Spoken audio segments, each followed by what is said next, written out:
இந்த நவீன காலத்தை பொறுத்த வரையில் முக்கியமாக நீங்களும் சோஷியல் மீடியா யூஸ் பண்ணுறீங்க, நானும் சோஷியல் மீடியா யூஸ் பண்ணுறேன்.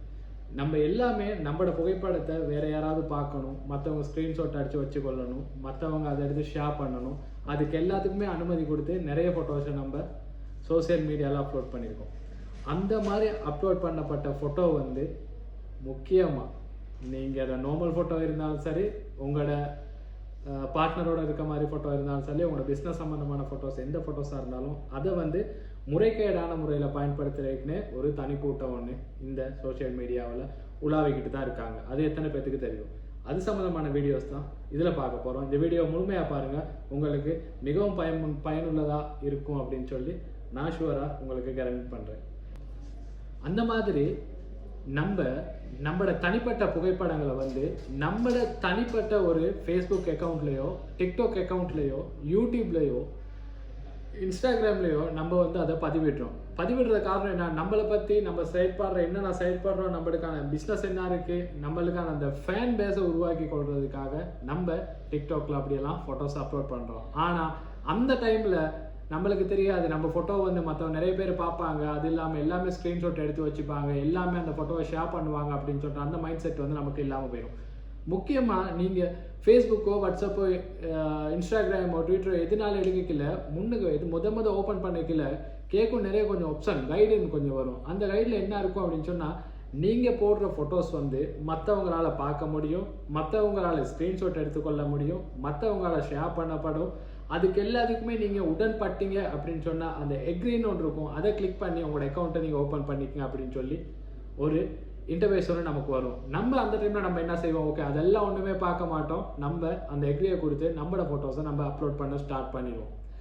அப்படி ஸ்டார்ட் பண்ண பிறகு நம்மளுக்கு நிறைய லைக் எல்லாம் வந்துட்டு போகும், லைக் நமக்கான ஒரு ஃபேன் பேஸ் உருவாகிட்டு போகிறாங்க. இந்த நாட்டை பொறுத்த வரையில், இந்த நாட்டில் உலகத்தை பொறுத்த வரையில் மனிதர்களுக்கு முக்கியமான என்னென்னா போட்டி பொறாமல் நிறைய பேர் இருக்குது.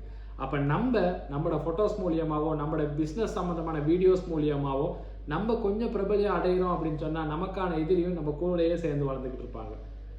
அந்த மாதிரி நீங்கள் உங்களோட ஃபோட்டோஸை போட்டதை வச்சு இப்போ என்னென்னமோ ஒரு தொழில்நுட்பம் வந்திருக்கு, அந்த தொழில்நுட்பம் மூலியமாக உங்களோட முகத்தை மட்டும் வச்சுக்கொண்டு மற்ற பார்ட்ஸ் எல்லாம் வேறு முறையில் வந்து முறைகேடான முறையில் எடிட் செய்யப்பட்டு உங்களை டெக் பண்ணி அந்த ஃபேஸ்புக்கோ, ட்விட்டரோ அந்த மாதிரி இடத்துல போடுவாங்க.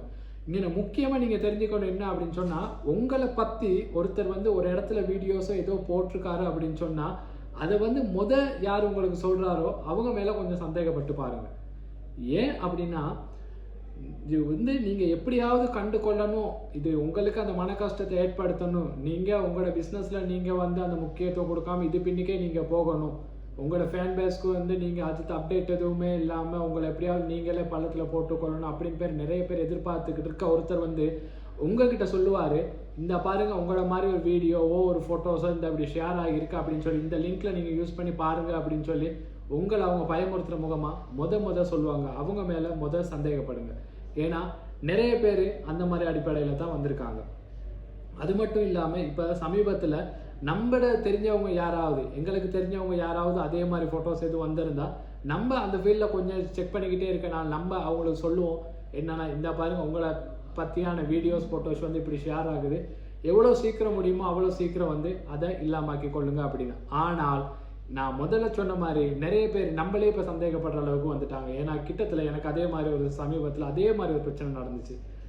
நமக்கு தெரிஞ்ச ஒருத்தவங்களோட ஃபோட்டோ ஏதோ சும்மா அவங்களோட ஃபோட்டோவை எடுத்து வேறு ஒருத்தவங்க யூஸ் பண்ணி வேறு மூலியமான ஆடியோஸ் எல்லாம் போட்டு அதை எடிட் பண்ணி ஷேர் பண்ணி அனுப்பின பிறகு நம்ம அதை கண்டு நம்ம யாருனாலும் சொல்லுவோம் அப்படின்ற அந்த நோக்கத்தில் நம்ம அவங்க நல்லது பண்ண போயிட்டு அது கடைசியில் நம்மளுக்கே எதிராக வந்த விஷயமும் இருக்குது. அதே மாதிரி எனக்கு தான் வந்துச்சு. நான் உங்களுக்கு சொல்ல போனேன், உங்களோட இப்படி ஃபோட்டோ ஷேர் பண்ணப்படுது அப்படின்னு சொல்லி அவங்க முதல்ல நம்மளை சந்தேகப்பட்டு நம்மளுக்கு போலீஸ் முறைப்பாடு செய்கிற அளவுக்கு வந்து அந்த பிரச்சனை போயிடுச்சு.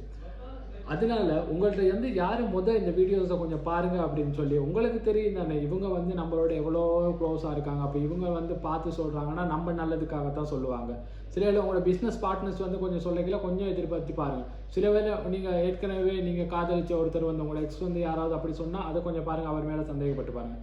உங்களோட சம்பந்தத்தோடு இருந்து திடீர்னு உங்களை விட்டு போனவங்க மேலே கொஞ்சம் கூடுதலாக சந்தேகப்படுங்க. சரியா?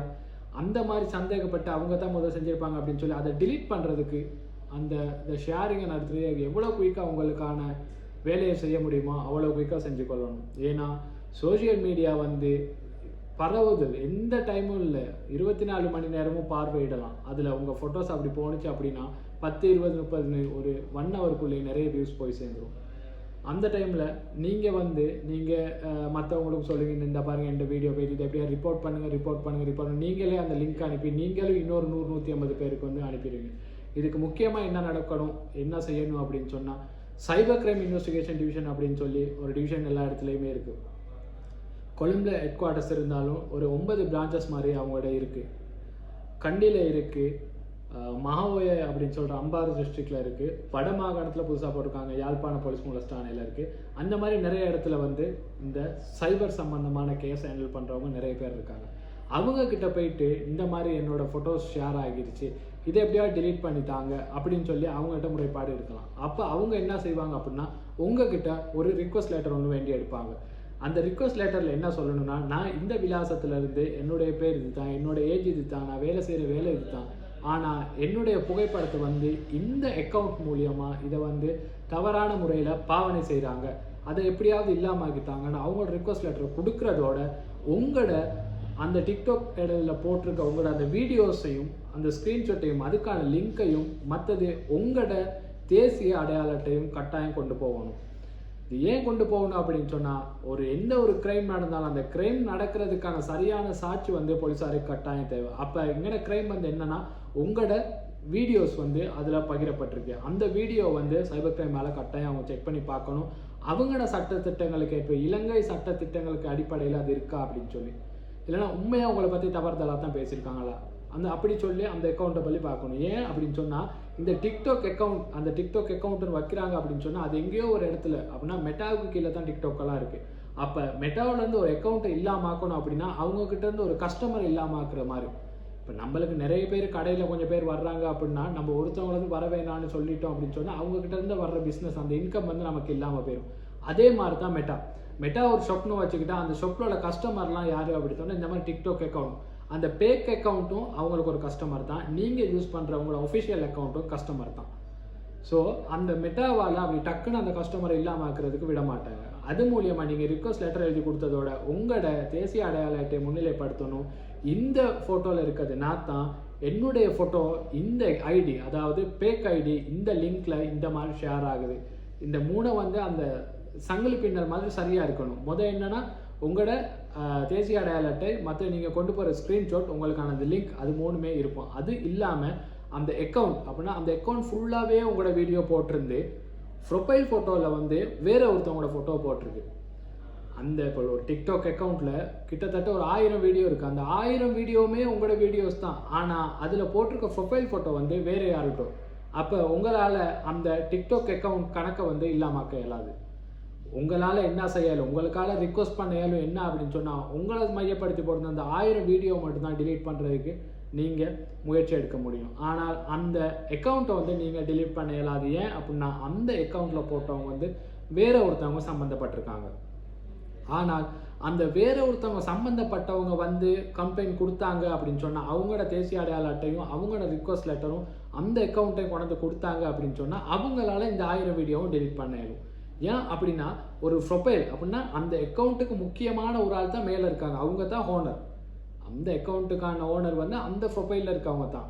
ஸோ அப்படி தான் அந்த மெட்டா சிஸ்டம் வந்து பண்ணி வச்சுருக்கு, அப்படி தான் பார்ப்பாங்க. ஸோ அந்த ஐடென்டி தேசிய அடையாள இலக்கமும் அந்த ஃபோட்டோவும் மெச் ஆகிற மாதிரி இருந்தால் மட்டுமே அந்த டிக்டாக் கணக்கு வந்து முடக்கப்படும். இப்போ நீங்கள் அந்த 1000 வீடியோவுக்காக அந்த அக்கௌண்ட்டே இல்லாமல் ஆக்குறீங்கன்னு சொல்லி நீங்கள் ரிக்வஸ்ட் பண்ணுனா உங்களோட தேசிய அடையாள அட்டைக்கும் அதில் ப்ரொஃபைலாக இருக்க ஃபோட்டோவுக்கும் வேறுபாடு இருந்துச்சு அப்படின்னு சொன்னால் அந்த அக்கௌண்ட் வந்து முடக்கப்படாது, பேன் பண்ணப்படாது. அதனால உங்களோட 1000 அக்கௌண்ட் தான், அந்த 1000 அக்கௌண்ட் போஸ்ட்டை டிலீட் பண்ண மட்டுமே நீங்கள் செய்யலாம். அப்படி இல்லை உங்களோட ஃபோட்டோ வந்து ப்ரொஃபைலாக இருந்துச்சு அப்படின்னு சொன்னால் நீங்கள் அந்த அக்கௌண்ட்டை வந்து டிலீட் பண்ண முடியும். அந்த டிலீட் பண்ண போக்கில் நீங்கள் கட்டாயம் கணனி குற்ற விசாரணை பிரிவு சைபர் கிரைம்னு சொல்லுவோம், அதுக்கு நீங்கள் எடுத்துகிட்டு போகணும். முக்கியமாக உங்களோட தேசிய அடையாள அட்டை, மற்றது உங்களை பற்றி போட்டிருந்த அந்த ஸ்க்ரீன்ஷாட், அதுக்கான லிங்க். அந்த அக்கௌண்ட்டை டிலீட் பண்ண கீழே என்ன நடக்கும் அப்படின்னா, அக்கௌண்ட்டை டிலீட் பண்ணி உங்களோட ஒஃபிஷியல் அக்கௌண்ட் ஒன்று இருக்கணும். ஏன் அப்படின்னா நீங்கள் எதில் அதை பார்த்தீங்க. இப்போ டிக்டாக்ல போஸ்ட் ஒன்று போட்டிருக்கு, ஆனால் இப்போ உங்களோட ஃபோட்டோ வந்து டிக்டாக்ல போட்டிருக்கு, ஆனால் டிக்டாக் வந்து நீங்கள் யூஸ் பண்ணலாம். அப்போ எப்படி நீங்கள் பார்த்துருப்பீங்க அந்த அப்படின்ற அந்த கேள்விக்குறி வரும் அவங்க. அப்போ ஃபேஸ்புக்கை வச்சு டிக்டாக்ல பார்க்க மேலாயுதுனே. அப்போ நீங்கள் என்ன செய்யணும், உங்களோட ஒஃபிஷியல் டிக்டாக் அக்கௌண்ட்டும் உங்களோட தேசிய அடையாள அட்டை இலக்கமும் இல்லை தேசிய அடையாள அட்டை ஃபோட்டோவும் இல்லைனா கட்டாயம் தேசிய அடையாள அட்டை எடுத்துகிட்டே போனால் நல்ல அதையும் எடுத்துக்கொண்டு உங்களை போடப்பட்ட அந்த ஸ்க்ரீன்ஷாட் அதுக்கான லிங்க் அதை அவ்வளோத்தையும் கொண்டுக்கிட்டு சைபர் கிரைம்கிட்ட போனீங்க அப்படின்னு சொன்னால் அவங்க வந்து டிலீட் பண்ணுறதுக்கு மெட்டா கிட்ட ரிக்வஸ்ட் பண்ணுவாங்க. அது சைபர் கிரைம் தலைமையகத்தை அனுப்பி அங்கேருந்து அவங்க மெட்டாவுக்கு ரிக்வஸ்ட் பண்ணுவாங்க, இந்த அக்கௌண்ட்டை வந்து டெலீட் பண்ண சொல்லி இந்த லெட்டர் மூலியமாக இந்த அட்ரஸில் உள்ள இந்த தொலைபேசி இலக்கத்தையும் இந்த இமெயில் அட்ரஸையும் கொண்ட இந்த விலாசத்தில் வசிக்கிற இந்த என்ஐசி நம்பர் இந்த தேசிய அடையாள அட்டை கொண்ட இலங்கை பிரஜை வந்து எங்களுக்கு ரிக்வஸ்ட் பண்ணுறாங்க, அதை நாங்கள் உங்களுக்கு முன்னிலைப்படுத்தி ரிக்வஸ்ட் பண்ணுறோம், இந்த டிக்டாக் அக்கௌண்ட்டை எப்படியாவது இல்லாமக்கிட்டாங்க அப்படின்னு சொல்லி அதன் அடிப்படையில் தான் டிக்டாக் அக்கௌண்ட்டை டிலீட் பண்ணப்படும், அப்படின்னா முடக்கப்படும். இந்த காரணங்கள் எல்லாமே இருந்தால் நீங்கள் சைபர் கிரைமுக்கு போகணும். இல்லை அப்படின்னா நீங்கள் அங்கே போய்ட்டு ஏமாந்து தான் வர போகிறீங்க. ஏன்னா அவங்களுக்கான தகவல் வந்து குறைவாக இருக்கும். அப்போ நீங்கள் எடுத்துகிட்டு போய்ட்டு இன்னொரு தடவை வர வேண்டி வரும். ஸோ இந்த வீடியோ பார்க்குறவங்க கட்டாயம் அந்த டீட்டெயில் உங்களோட ஃபோட்டோஸ் எதுவும் போட்டுருந்துச்சுன்னா நீங்கள் எந்த விதத்துலையும் இதுபடாதீங்க, கவலைப்படாதீங்க. கட்டாயம் உங்களுக்கு சைபர் கிரைம் இருக்குது. நீங்கள் அந்த இடத்துல போய்ட்டு நான் சொல்கிற டாக்குமெண்ட் எல்லாம் கொண்டுக்கிட்டு போனீங்க அப்படின்னு சொன்னால் அந்த ரிக்வஸ்ட் லெட்டரை எழுதி கொடுத்தீங்க அப்படின்னு சொன்னால் உங்களோட அந்த மெட்டா டிலீட் பண்ணப்படும். அப்படின்னா டிலீட் பண்ணுறதுக்கு ரிக்வஸ்ட் பண்ணப்படும்.